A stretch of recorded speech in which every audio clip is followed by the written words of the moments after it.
Bonjour et bienvenue sur la chaîne Citoyen Lucide. Nous sommes aujourd'hui mercredi le 22 mars 2023. Donc, il n'y a pas beaucoup de nouvelles à jaser aujourd'hui, mais on est quand même en mesure de se faire une petite revue de l'actualité et on démarre ça maintenant. Alors, vous savez, je vous avais parlé de ça quelques semaines, l'espèce de regroupement de personnes qui ont été à San Francisco. On leur a demandé, en fait, là, de déterminer un certain montant de réparation qui pourrait être acceptable pour la communauté afro-américaine de San Francisco. Alors là, on a vu des chiffres tout à fait exorbitants, genre 5 millions de dollars par afro-américain. Après ça, un salaire de 100 000 dollars par année à vie jusqu'à 250 ans. Après ça, une maison gratuite, bref, ce genre de choses-là.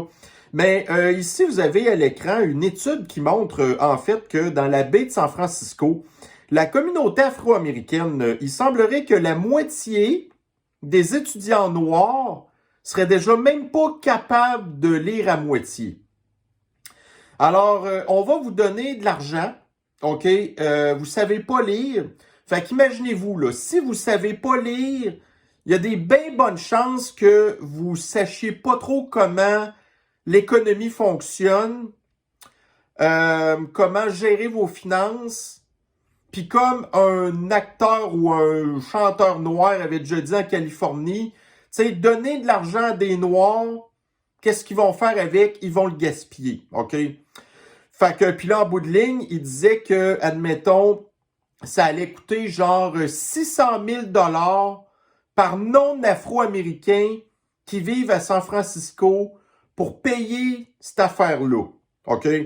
Fait qu'on voit que la priorité, en fait, des gens de l'extrême gauche puis des démocrates, c'est pas d'éduquer convenablement la communauté afro-américaine qui, déjà en partant, est plus pauvre que les autres communautés, qui est plus violente que les autres communautés, qui utilise déjà beaucoup plus l'avortement pour toutes sortes de questions culturelles. Là, ils savent pas lire, mais on va leur donner plein d'argent. Fait que c'est un petit peu déroutant de voir quelles sont en fait là les priorités de l'extrême gauche. Donc, on le sait que si vous avez une population qui est sous-éduquée, ça risque pas de donner une population bien fort, ça, là.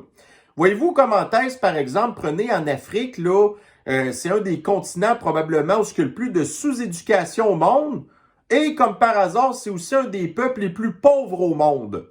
Fait que là, vous transposez ça aux États-Unis, donc là, on voit ici que pas être capable de lire, c'est être quand même sous-éduqué, puis là, après ça, vous avez qu'à San Francisco, c'est une des populations les plus pauvres. Alors, mais non, nous, on va vous donner des compensations, on va vous donner de l'argent, mais sans vous donner tout ce que vous avez besoin de savoir pour être en mesure peut-être de, tu sais, dans le meilleur des cas, on vous donne plein d'argent, mais vous êtes super éduqués. Fait que, en bout de ligne, ça va peut-être vous aider à créer des business. Mais là, pour, tu sais, être en mesure de créer des business, il faut que vous ayez certaines bases. Fait que là, ce qui va arriver, admettons que ça fonctionne, là, les riches vont avoir plein d'argent. Là, il y en a là-dedans qui vont gaspiller de l'argent au bout. Il y en a d'autres, après ça, qu'est-ce qu'ils vont faire avec leur argent? Ils vont amener ça dans des banques qui sont gérées la plupart du temps par des Blancs qui ont eu l'éducation pour... Puis là, il y en a des Noirs qui vont se faire crosser aussi par des Blancs qui vont en profiter. Puis là, ils vont se faire abuser. Puis là, dans le temps de le dire, leur argent va avoir complètement disparu, mais ça va avoir coûté 600 000 $ par blanc, incluant des enfants, là. Parce que ça va être considéré comme une espèce de dette, genre des enfants blancs qui vont avoir à payer pour la folie d'un board de noirs sous-éduqués qui pensent que l'argent, ça règle tous les problèmes sur la terre. Fait que c'est un petit peu particulier. Donc, ici, ça, c'est ma vidéo d'hier. OK, donc, dans le journal du Pakistan, nouveau rapport du GIEC. Donc, la CAQ doit reculer sur le troisième lien, martèle l'opposition. Fait que ça renchérit un petit peu, je pense, que ce que je vous avais dit la semaine passée ou l'autre avant, comme quoi qu'il n'y aurait jamais de troisième lien, probablement, dans la ville de Québec. Fait que là, le GIEC, qui est une organisation terroriste, anti-humaniste, financée par des terroristes anti-humanistes, puis là, vous avez après ça l'opposition au gouvernement, qui est constituée de quoi? Donc, vous avez Communistes solidaires, vous avez le Parti libéral de Montréal, qui est un parti communiste aussi. Puis en fait, le PQ avec. Tu sais, le PQ, ça, c'est un autre parti communiste identitaire. Tous les trois disent qu'il faut se baser sur le rapport écrit par une organisation terroriste, financée par des terroristes, pour laisser tomber le projet du troisième lien. Donc, les partis d'opposition à l'Assemblée nationale de Québec sont en fait aussi des organisations terroristes. Parce que là, ils pourraient dire, regardez, c'est complètement... tu sais, je veux dire, ça n'a pas d'allure, là, sachant l'état des deux seuls liens autoroutiers qu'on a pour allier tu sais, la rive sud et la rive nord de Québec, que là, la semaine passée, on nous disait « Oh, on va comme créer une espèce de nouvelle métropole, tu sais, là, que la ville de Québec puis la ville de Lévis, ça soit comme une espèce de tout, là. » Puis que là, tu sais, si on les regarde aller, probablement que dans le futur, peut-être une couple de dizaines d'années, ils vont comme vouloir fusionner les deux villes, puis qu'il y ait seulement un maire qui pourrait être, j'imagine probablement, c'est parce que si ça continue comme ça, le maire en chouclaque communiste de Bruno Marchand, qui lui rêverait de pouvoir contrôler ces deux affaires-là, mais que, c'est admettons que c'est dans 15 ans, ben là, probablement que dans 15 ans, le pont de Québec va être tombé, puis le pont La Porte, on ne sait plus trop. Fait que mettons que les deux ponts tombent, ben là, lui, il va être content, parce que là, on pourra plus utiliser nos véhicules pour allier les deux rives. Fait que là, il va avoir le traversier qui est anti-voiture, que là, à ce temps, ça va être rien que des piétons. Puis pour ceux qui sont plus en forme, ben, take kayak. Fait que, écoutez, moi, les partis d'opposition, ben, c'est pas très étonnant. D'ailleurs, de toute manière, tu sais, il y a eu le budget aussi, là, hier, le budget du Pakistan. Puis vous allez voir un petit peu qu'est-ce que des communistes comme Gabriel Nadeau-Dubois avaient à dire là-dessus. Alors ici, dans Le Soleil, le virage technologique à la SAQ alourdit le travail des policiers. Bon, fait que, tu sais, écoutez, plus que 500 millions que ça a déjà coûté.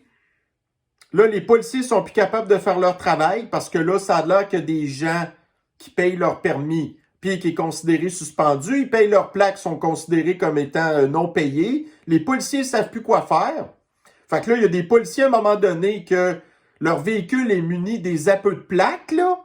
Fait qu'ils ont juste à s'asseoir, ils se tournent les pouces, puis là, c'est la caméra sur le top du char qui check les affaires. Puis là, il va y avoir des buzz rouges tout le temps. Là, les policiers, à un moment donné, ils vont s'en sacrer, là.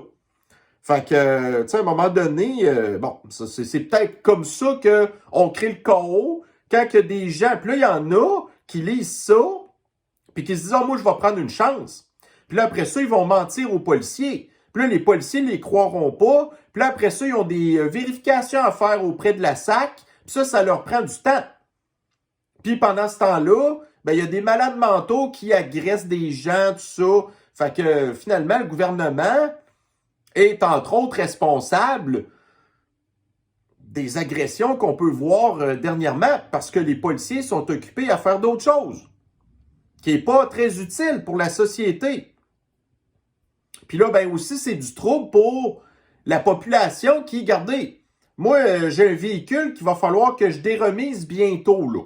OK? Fait que là, moi, je ne sais pas si ça va être fait comme il faut. Fait que là, quand je vais me promener dans le chemin, ben là, je vais tout le temps avoir la chienne de me faire arrêter par la police pour rien, qui va me dire « Hey, tes plaques, t'es pas déremisé, toi. Oui, je me suis déremisé. Là, je vais lui montrer les preuves que j'ai eues.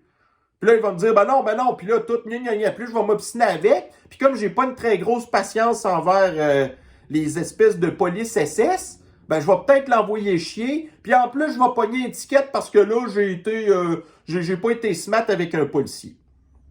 Fait que, tu sais, c'est ça qui va arriver à un moment donné. Bon, alors ici, dans la presse. Fait que là, la guerre à l'automobiliste, c'est pas assez. Là, vous avez le nouveau cheval de bataille de l'extrême gauche qui est maintenant de dire que le 0.08 ne tient plus la route. Fait que là, ça a l'air que le Pakistan est une des seules provinces au Afghanistan où il y a encore le 0.08. Fait que là, les autres provinces, ça, c'est 0.05. Fait que là, évidemment, nous, faut tout le temps qu'on fasse comme les autres, pire. Donc là, le 0.0. Qu'est-ce que ça va changer? Absolument rien. La seule affaire que ça va changer, c'est que, bon, là, les policiers, au début, ils vont être super sévères. 0.05, c'est pas grand-chose. Fait qu'aussitôt que les policiers vont vous arrêter pour de quoi, ils vont vous faire souffler dans le ballon, vous avez pris une bière, puis là, vous allez péter la ballon. Fait que là, vous allez avoir un permis de conduire suspendu, ça va faire moins d'automobilistes dans le chemin, ça va sauver la planète. Mais d'un autre côté, on banalise, j'arrête pas d'en parler, l'utilisation du pot. Fait que là, vous buvez une bière, on vous suspend votre permis. Vous fumez un bat, on vous suspend votre permis. Puis là, ben après ça, l'extrême gauche va être contente. Ah ben là, vous allez être obligé de prendre les transports en commun, d'aller vous faire agresser par des animaux sauvages ou des débiles mentaux. Bon, et maintenant, ma gang de racistes intelligents transphobes, eh bien, question de bien vous endoctriner. Maintenant, voici notre petite partie de la journée de cette revue de l'actualité où nous allons parler de la communauté flyée. Alors là, ici, vous avez une belle petite vidéo d'une femme extrêmement courageuse qui s'est déguisée en sirène et nous allons écouter un extrait ensemble. Alors, voyez-vous comment est-ce qu'elle est gracieuse en plus d'avoir le drapeau de la communauté flyée. Alors, nous avons ici toutes ces courbes dans leur plus majestuosité, ok? Bon. Et en plus, ce qui je trouve très intéressant de cette vidéo-là, c'est que, vous savez, il y a une espèce de mythe raciste qui dit que les Noirs ne savent pas ne savent pas nager. Fait que là, ici, vous avez une vidéo YouTube qui en parle. Pourquoi est-ce que tant de Noirs aux États-Unis ne savent pas nager? Mais là, l'affaire, c'est qu'on voit aussi que comment est-ce que le racisme a contribué au fait que la communauté noire aux États-Unis ne sait pas nager. Puis là, ben, vous avez ici encore quelqu'un qui parle de pourquoi est-ce que les Noirs ont tellement peur de nager. Alors, voyez-vous comment est-ce que cette femme ici, cette beauté de la nature, est tellement courageuse d'avoir affronté sa peur, puis en plus, tu sais, d'exhiber toute sa beauté, tu sais, comment est-ce que... qu'elle s'assume tellement. Moi, je trouve ça merveilleux. Et puis, ben, si vous pensez le contraire, ben, vous êtes juste là vous êtes juste des arriérés. Alors, veuillez excuser cette interruption de la maladie mentale. Nous allons revenir maintenant aux choses sérieuses. Donc, dans les affaires, le déficit pour l'année financière 2022-2023 devrait s'établir à 5 milliards de dollars après versement au Fonds des générations. Donc ça, c'est ce qu'on a appris, entre autres, là, du budget hier. C'est que le Pakistan est maintenant retombé dans un déficit structurel de seulement 5 milliards de dollars. Et on a vu comment est-ce que le gouvernement s'en sac complètement des déficits. Alors, il continue à multiplier les annonces dans les patentes du scam, du délire des apocalyptiens, du climat des terroristes, du GIEC, entre autres. Alors, c'est ça. Fait que, vous souvenez-vous, moi, dans le temps que vous aviez le Parti libéral de Québec qui était au pouvoir, ben, à un moment donné, on avait ça, un déficit structurel de 5 milliards de dollars. Puis là, après ça, on était tombé dans une couple d'années qui avait qualifié d'austérité de l'austérité financière, austérité économique, là. Fait que là, on est retombé exactement dans le même déficit structurel qu'avant, mais là, cette fois-ci, ce qui est différent, c'est que le gouvernement, il va rien faire, malgré qu'on a une loi au Québec, on a une loi au Pakistan, qu'on n'a plus le droit d'être en déficit. Donc, la loi déficit zéro. Fait que là, vous avez le gouvernement pakistanais qui, une fois de plus, viole la loi en la respectant pas et en gaspillant encore plus notre argent dans toutes sortes de projets qui nous entraînent de plus en plus dans le fond de l'abysse du délire des communistes et de l'extrême gauche. Fait que quand que vous avez un parti de l'extrême gauche, émotif, sous-éduqué, privilégié, parce qu'on sait que c'est souvent des gens qui ont énormément d'argent, qui font partie du 1% de riches, et selon une étude, ces gens-là sont moins intelligents que la classe moyenne. Fait que c'est eux qui sont au pouvoir. Là, après ça, on voit quels sont les résultats quand ces gens-là sont au pouvoir du gouvernement. Après ça, ici, bon, justement, parlons-en là, de l'extrême gauche. Alors, hier, entre autres, dans le budget, il y a eu une annonce de baisse d'impôts.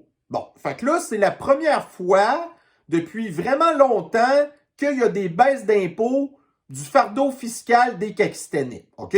Mais, écoutez, on n'est pas dupes. Nous, on le sait que le gouvernement s'y prend autrement pour nous crosser. Comme par exemple, une des raisons pour lesquelles que le gouvernement a réussi à faire plus d'argent qu'il pensait, c'est avec l'inflation. OK?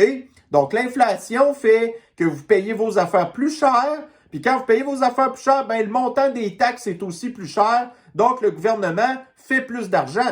Après ça, les employés pakistanais ont obtenu des plus grosses augmentations salariales que l'inflation de 2% qu'on avait d'habitude. Donc ça, évidemment, ça veut dire que le gouvernement vous impose aussi plus d'argent. Donc, il y a plus d'argent qui va dans les poches du gouvernement. Mais là, le gouvernement vous donne quand même une petite diminution d'impôts. Alors là, ici, vous avez Gabriel Mahot-Dubois, Mao Tse-tung, Mao Dubois, donc qui lui, vous savez, je ne sais pas à quoi il a fait ses études à l'université, mais je pense que c'est en pas grand-chose d'utile. Donc, c'est pas en finance, c'est pas en économie, je pense que c'est en communication ou sûrement en histoire de l'art ou quelque chose qui sert à rien. Fait que là, lui, donc, il a été au moins il sait lire, par exemple. Fait que là, il a vu dans le budget que ça va représenter une baisse d'impôt de 814 $ pour quelqu'un qui a un salaire de 100 000 $. Ça va représenter une baisse d'impôt de 128 $ pour quelqu'un qui gagne 30 000 $.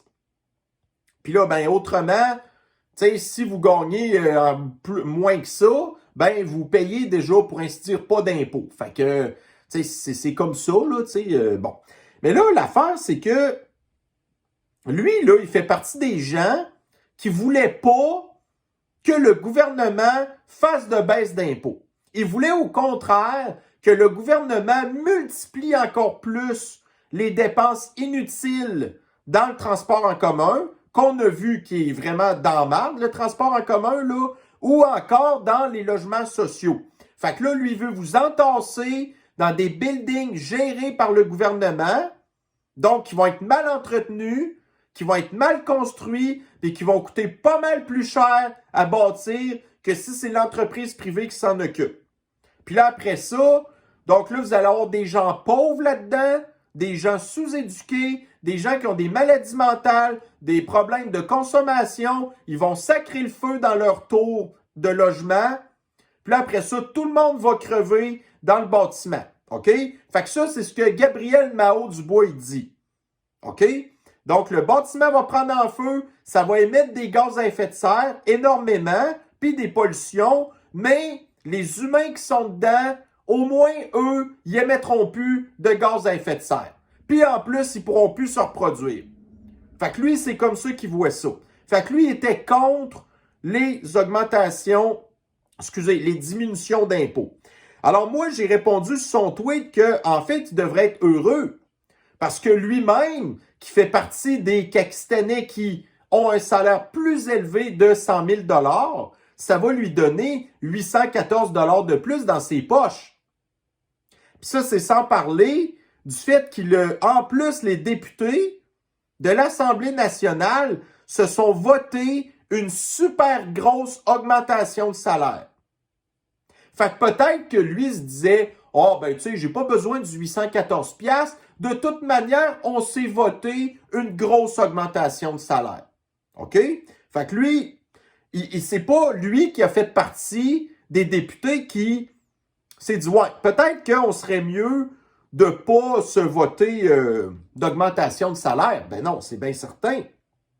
Mais une autre affaire aussi de Gabriel Nadeau-Dubois, tu sais, on le sait comment est-ce que l'extrême gauche fait tout pour vous décourager d'avoir des enfants. Puis ça va même jusqu'à aller à l'école, de faire de la propagande de des enfants en bas âge, de leur donner des maladies mentales, que ces enfants-là se sentent coupables d'être au monde après ça. OK? Mais lui, il n'y a pas de problème.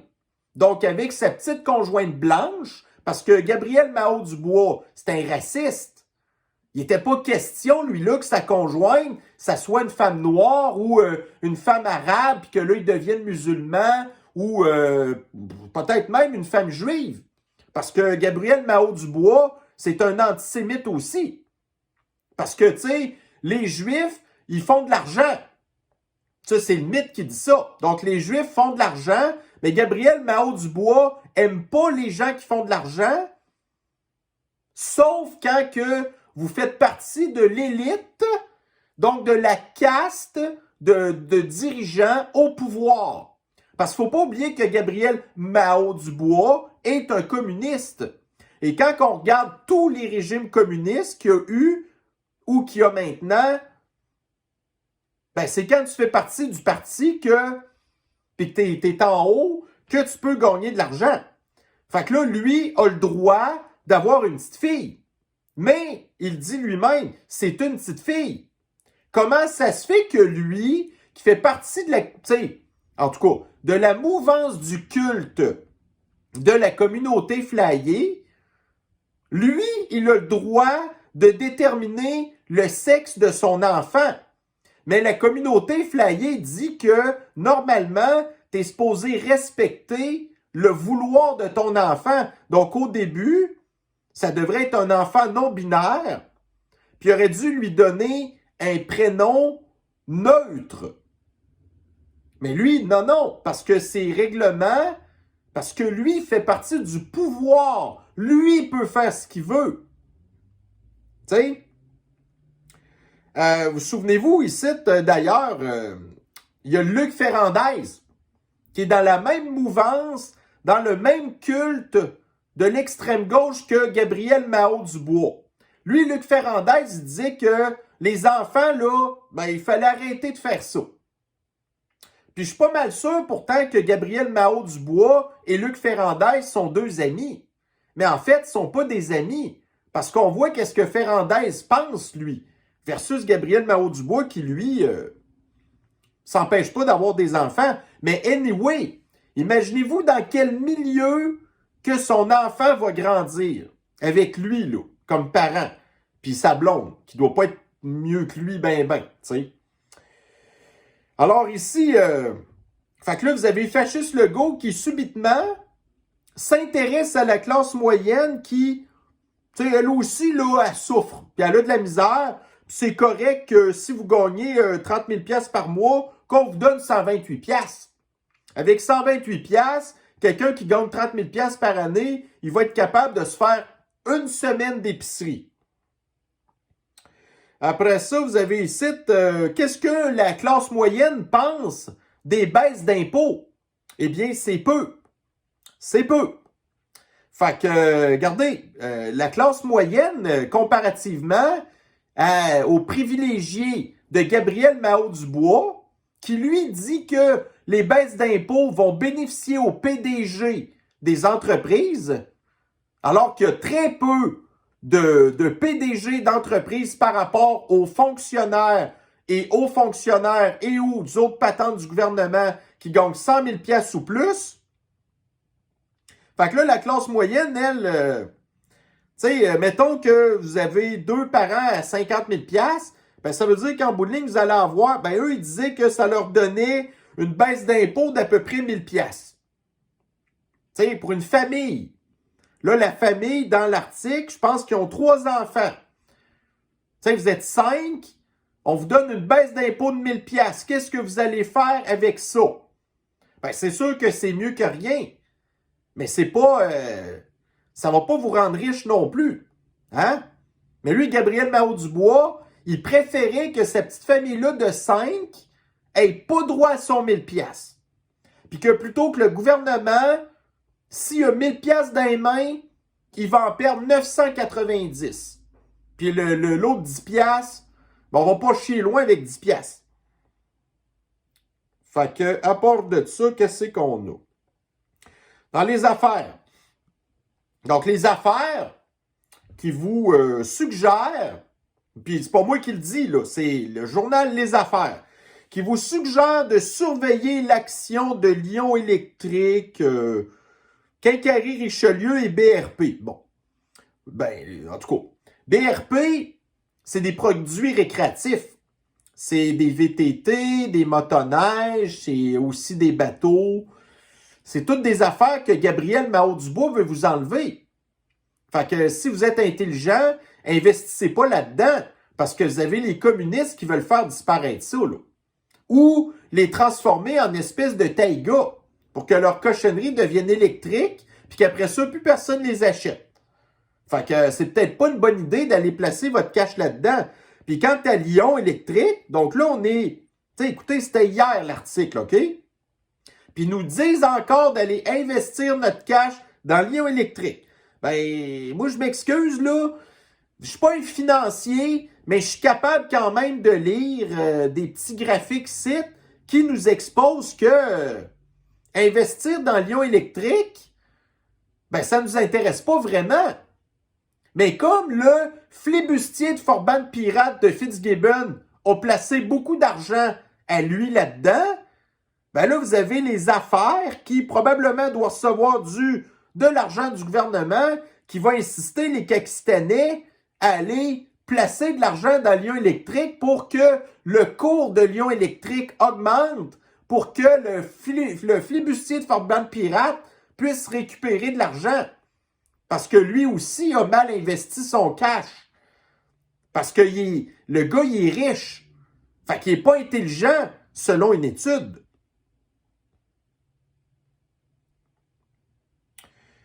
Maintenant, ici. Donc, là, les Français sont vraiment pas contents de la réforme des retraites. Fait que là, ils n'ont pas voulu voter pour Marine Le Pen. Fait que là, ils ont bloqué ça. Ils ont préféré plutôt voter pour la France insoumise. Puis là, après ça, vous avez Mélenchon qui leur a dit aux Français au deuxième tour de ne pas voter pour Le Pen. Fait que là, ils ont tous voté pour Macron. Fait que là, ils sont pognés avec Macron, qui avait dit pendant la campagne présidentielle qu'il allait faire la réforme des retraites. Fait que là, c'est ça. Donc, ce sont eux-mêmes tirés dans le pied. Mais là, l'affaire, c'est que là, les Français qui se sont fait fourrer parce qu'eux non plus sont pas super intelligents pour comprendre qu'est-ce qui s'en venait. Mais là, Macron, lui, il dit que les manifestants, qui sont des centaines de milliers, puis c'est pas des millions de Français, ben, qui sont pas légitimes de manifester parce qu'en fait, ils ont voté pour des gens qui l'avaient dit qu'ils allaient faire la réforme des retraites. Fait que là, il a exigé, genre, à ses policiers d'arrêter les manifestants, puis là, il va mettre ça sur une fast track pour les faire condamner. Puis là, ici, vous avez justement un de ces Français-là, qui dit « Je n'ai pas voté pour toi, mec, mais contre le RN. » Bon, et voilà. Donc, tu viens exactement de le dire. Toi, tu as voté pour la France insoumise. La France insoumise te dit au deuxième tour, vote pour Macron. Puis là, ben, t'es pogné avec. Les manifestants portent ma voix. Ouais, mais là, il est trop tard. Parce que tu as mal voté, ben, c'est ça que ça donne. Fait que là, ben, vous avez en dessous 122 commentaires de gens qui ramassaient une parmi tant d'autres pour lui dire « Christ de pétasse ». Tu sais, si t'avais été un petit peu plus brillante, là, viens pas te plaindre. T'as voté pour ça. Fait qu'assume. Puis là, est-ce qu'une parmi tant d'autres fait partie des manifestants? Ben non. Ça fait juste genre se limiter à poster des cochonneries sur Twitter pendant que c'est les autres manifestants qui se font arrêter par le dictateur de ma croûte. Fait que ça fait un petit peu pitié. Bon, ici, dans le journal La Presse, financement du transport. Le gouvernement Legault face à un gouffre. Fait que là, ici, vous avez un tableau qui nous explique un petit peu le budget du transport en commun. Je pense que c'est probablement la grandeur du Pakistan. Donc là, cette année, il va avoir un budget assez équilibré.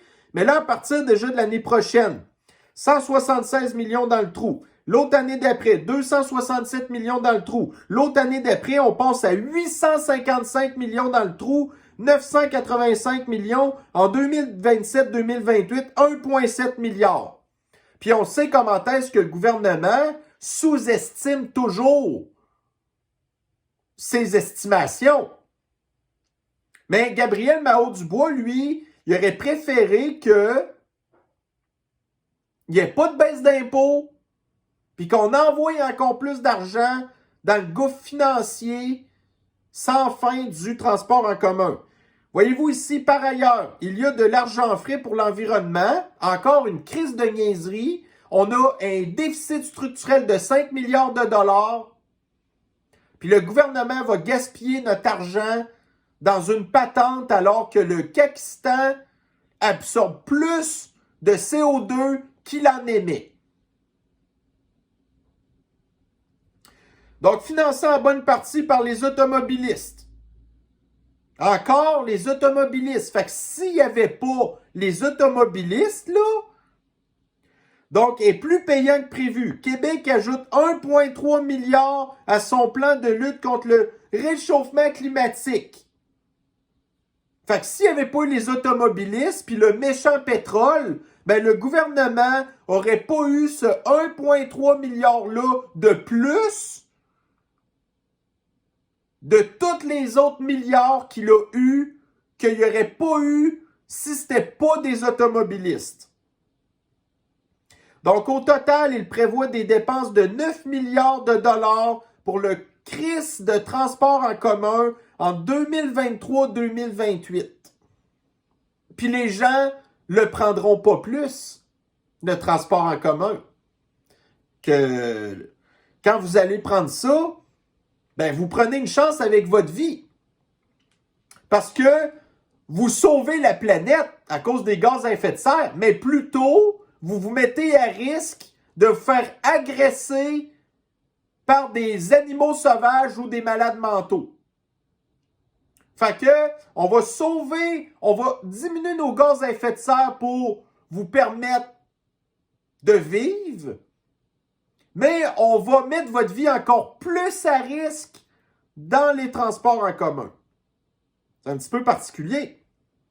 Fait que voyez-vous, entre autres, ici, dans le journal Métro, donc, vendez vos chars, puis à la limite, si vous avez besoin que vous ne pouvez pas prendre le transport en commun, prenez les services là comme Uber ou les communautos, des affaires de même.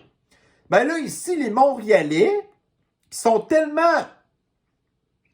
Regardez, j'ai beaucoup d'abonnés montréalais. Puis je le sais que vous faites pas de partie de ça, OK?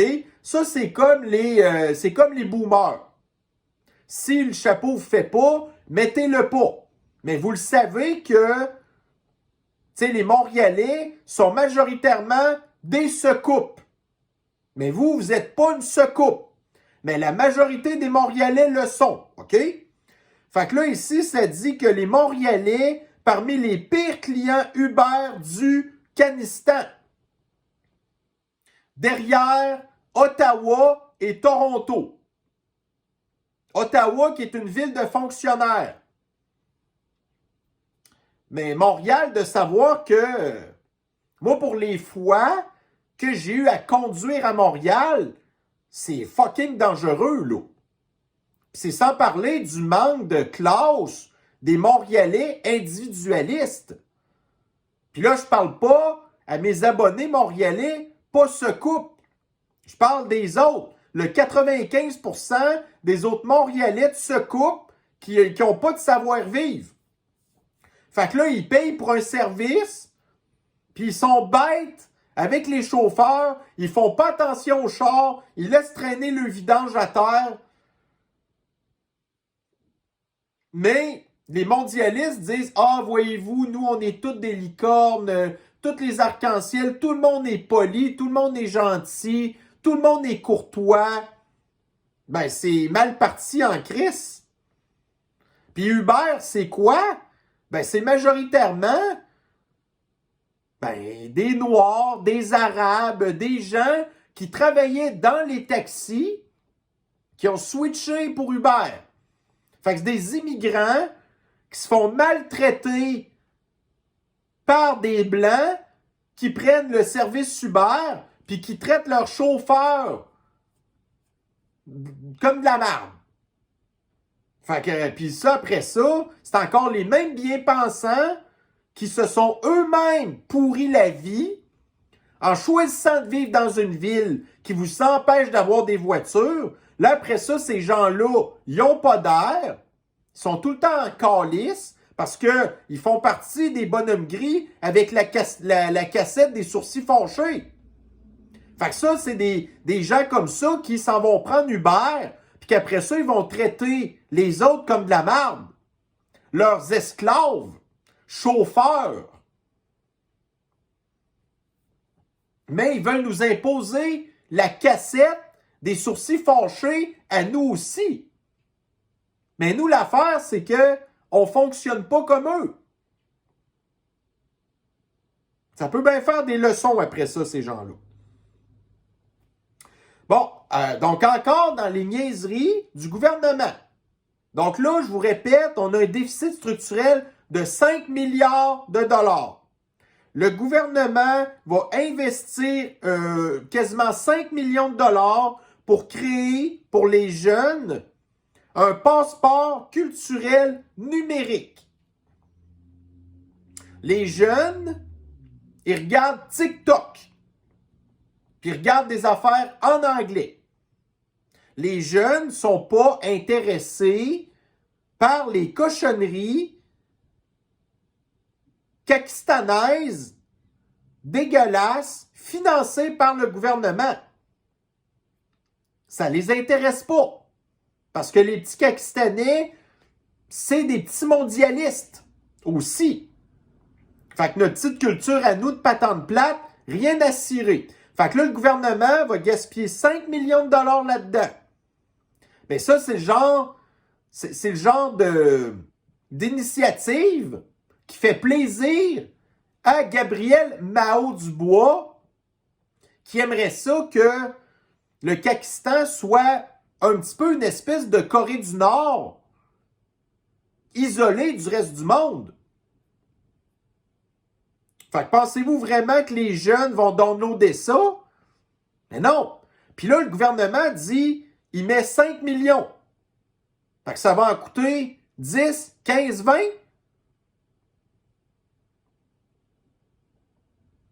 Donc, si dans recharge, fait que là, il y a un gars ici qui dit que si vous voulez réussir votre transition verte, ben là, vous n'aurez pas bien le choix que d'acheter des coupes-gorges pour oiseaux fabriqués en Chine, parce qu'autrement, on n'aura jamais le temps de construire ça d'ici à 2030.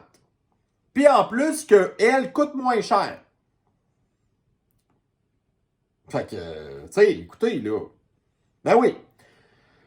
Fait que là, la Chine s'est mis de chummer avec l'Empire soviétique. Là, c'est comme devenu le nouvel ennemi des mondialistes, là. Puis là, vous avez ici un mondialiste qui dit acheter des coupes-gorges pour oiseaux fabriqués en Chine. Pensez-vous que les Chinois nous rient pas en pleine face après ça? Pendant que eux achètent le gaz russe pas cher, Ben nous, on achète le cochonnerie de coupe-gorge pour oiseaux, qui dans 10 ans vont être finis, on ne saura pas quoi faire avec, puis tout va être à recommencer.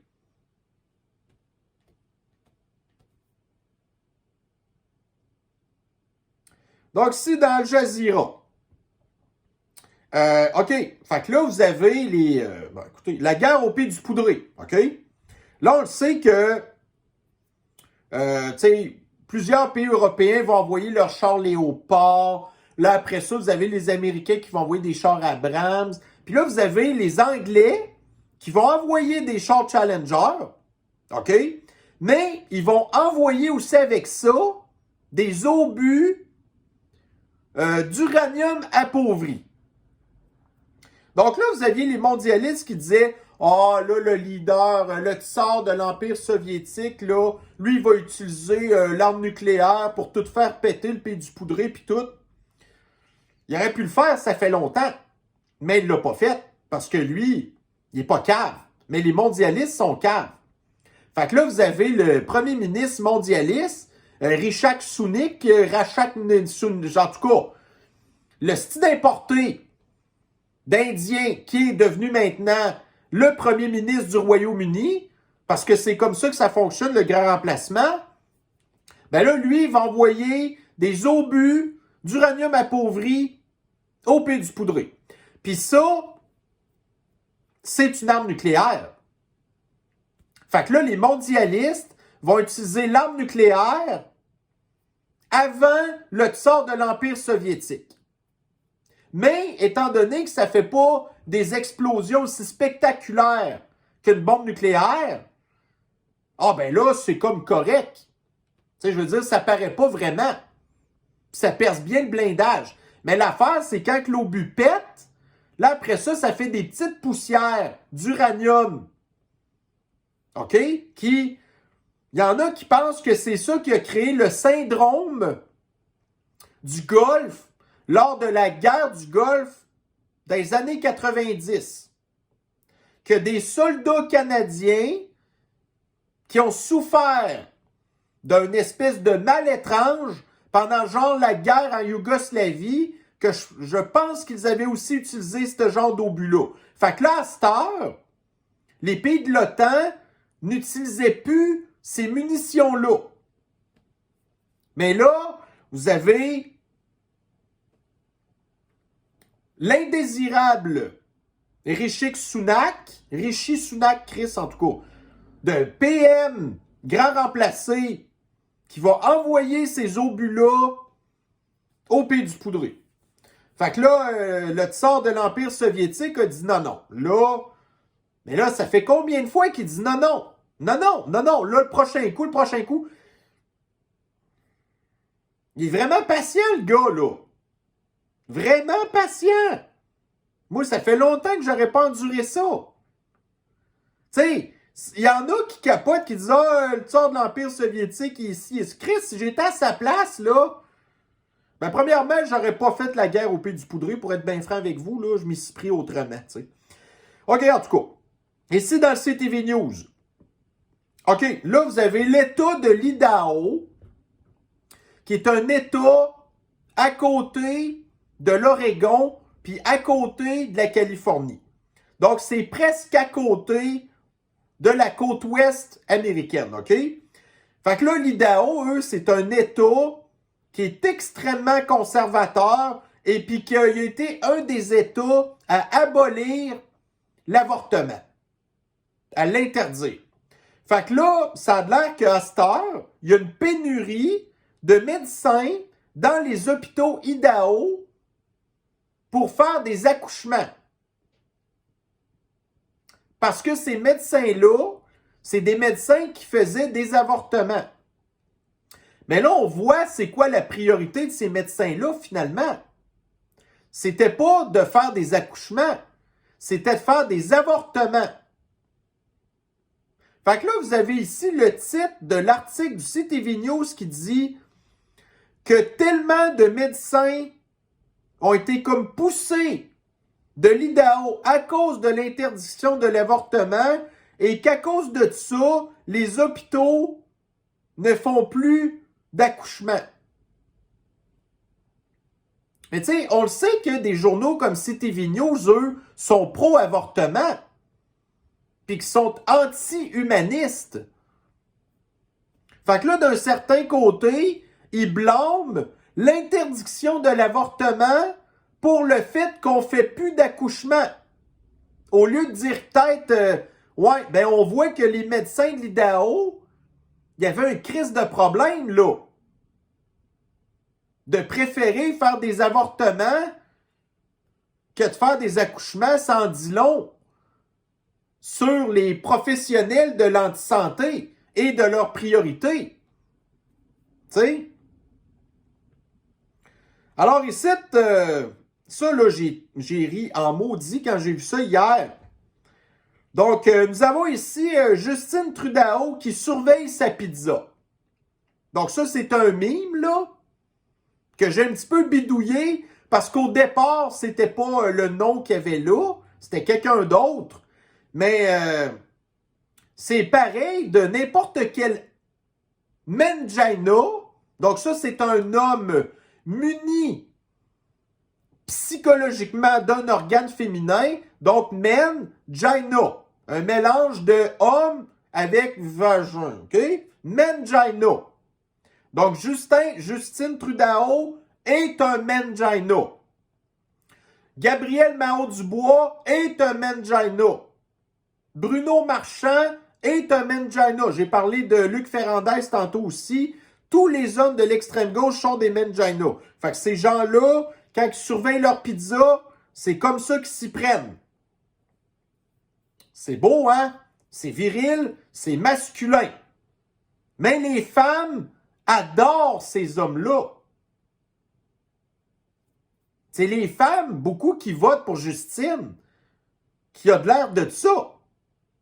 Hey, c'est dégueulasse. Bon, ici, dans Fox News. Donc ça, c'est hier soir que j'ai posté ça. Fait que là, The Orange Man était supposé se faire arrêter hier. C'est pas arrivé. Là, après ça, hier, il disait « Oh, ça va arriver aujourd'hui. » Là, finalement, c'est même pas sûr que ça se fasse. Selon le Fox News.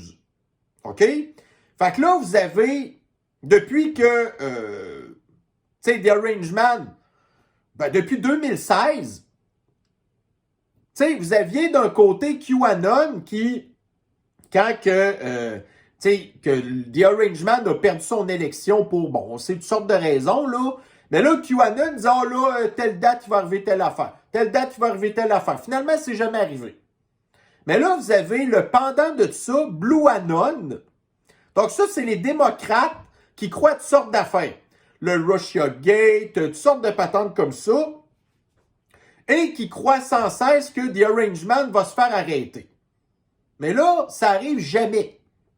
Les affaires de QAnon n'arrivent jamais, puis les affaires de BlueAnon, ils arrivent jamais non plus. Mais là, imaginez-vous comment est-ce que l'extrême gauche, parce que là, ça a apparu dans le Fox News, là, mais quand que l'extrême gauche va savoir que The Orange Man ne sera jamais arrêté, finalement, hey, là, ça va faire pitié. Ça va ressembler à ça. La fameuse victime de Franck le Dédomiseur. Après ça, ici, nous avons New York Post. Fait que la Banque fédérale, non, excusez, la Réserve fédérale va augmenter les taux d'intérêt aux États-Unis. Fait que là, vous avez déjà 4 banques majeures qui ont fait faillite à cause de l'augmentation des taux d'intérêt. Donc, on vient de le dire, les banques ont fait faillite à cause de l'augmentation des taux d'intérêt. La Banque fédérale va augmenter les taux d'intérêt. Donc, c'est un petit peu le pyromane qui allume le feu, qui l'alimente lui-même. Et qui l'a allumé, en plus. Mais l'affaire, c'est que c'est l'extrême gauche qui est au pouvoir. Des gens irresponsables qui se disent « c'est pas grave ». Vous avez vu les dernières banques, ce qu'on a fait, c'est qu'on a créé encore plus d'argent. Si la banque a fait faillite, on va acheter la banque ou on va créer encore plus d'argent. Parce que ces gens-là, ils s'en sacent des principes de base de l'économie, de l'argent puis des finances. Fait que là, il y a encore probablement plus de banques qui vont faire faillite. Puis là, ils se disent, oh, voyez-vous, c'est pas grave, de toute façon, les autres banques, jusqu'à date, il y a d'autres banques qui les ont rachetées. Ouais, mais ça t'offre pas longtemps. Puis les taux d'intérêt, ça veut dire quoi? Ben, c'est la... Tu sais, c'est la classe moyenne qui arrive plus, blablabla. Fait que c'est ça. Mais là, c'est l'extrême gauche qui est au pouvoir, qui se crisse du peuple, qui veut faire cracher le système bancaire pour implanter le crédit social. Imaginez-vous, ça fait combien de temps que le système capitaliste fonctionne? Là, c'est l'extrême gauche qui l'a scrappé, puis l'extrême gauche veut mettre un nouveau système économique qui va être pire que le communisme qui n'a jamais fonctionné nulle part. Il veut mettre de quoi d'encore pire. Alors, ceci met fin à notre revue de l'actualité d'aujourd'hui. Donc, c'était pas tant pire quand même, les nouvelles aujourd'hui. C'est pas... oui, écoutez, c'est toujours comme... à la base, c'est supposé être... On dirait que c'est démoralisant, mais comme je vous dis, on devient quand même habitué, là. Fait que, écoutez, c'est pas grave, on lâche pas. Nous, on est fait plus fort que ça. Nous, on est capable de prévoir nos affaires, de pas se mettre dans la merde, comparativement aux autres qui votent pour des affaires, puis qu'après ça, ils viennent se plaindre. Nous, on fonctionne pas comme ça. Alors, sur ce, bonne fin de journée, prenez soin de vous, et on se revoit dans une prochaine capsule bientôt. Bye bye.